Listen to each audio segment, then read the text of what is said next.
Көп адам мен жанагы тамаша иретинде имамдын айтканы боюнча айтып койсом ит талгандай эле талап жатып калганар да. Эми көп адам себеп дегенде азыр динге ошо динди билгени деле, түшүнгөнү деле, түшүнбөгөнү деле аралашып алып эле менден ашкан динчил адам жок.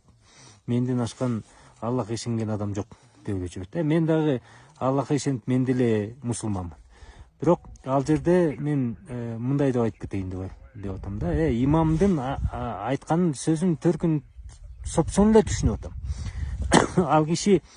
Ал кишинин айткан себеби мына кыздардын эти азайды деп жана проституткалар көбөйүп кетти. Алар өтө арзан. Анан туруп алып силер ошерекеге кейигенин ордуна көчөдөгү тиги базардагы малдын этинин кымбатташына кейип атасыңар деп туруп сүйлөп атып экөөнү байланыштырып салды да. Биринчиден эми имам жаңылбайбы? Сопсон эле жаңылат. Мүдүрлүү эле жагынан жаңылып эле туура эмес эле байланыштырып алды муну.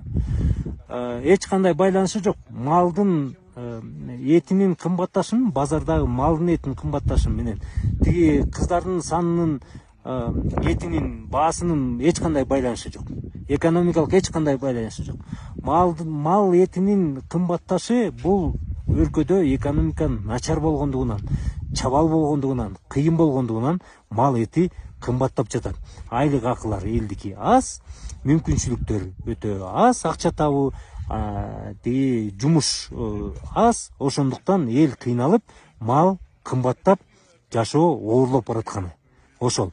Ал эми ошону менен бирге проституция дагы өнүгүп атканы.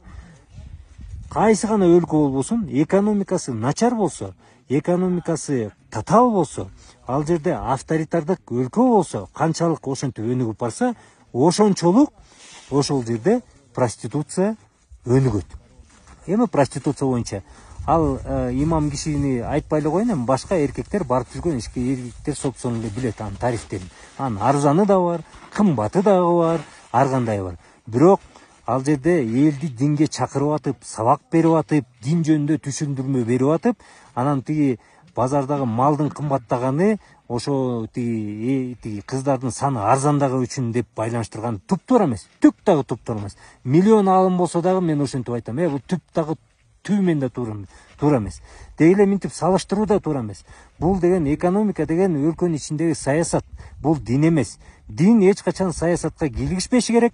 Саясат динге кийлигишпеш керек. Дин деген ар бир адамдын ички дүнүйөсү, ич дүнүйөсү. Ар бир адам өзү билет кандай кылып ишеништи, эмне кылып ишеништи. Эми ар бир имам болобу, аалым болобу, ким болбосун, оозуна карап, талдап сүйлөш керек. Ар бир адам жаңылышат. Имамы да жаңылышат. Жөнөкөй адамы да жаңылышат. Мен дагы жаңылам. Сөздөн мүдүрүлүп, ким гана сөздөн мүдүрүлбөйт.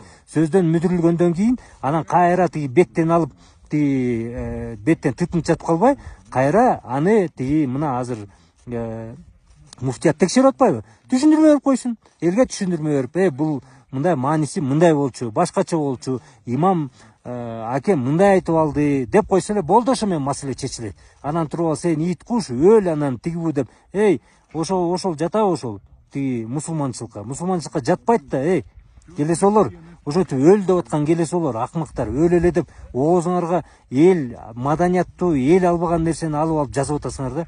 Ошо силерди тиги дин адамы деп койбу. Келесолор десе, айвандар десе. Ал эми берки жанагы имамга айтып кетет элем.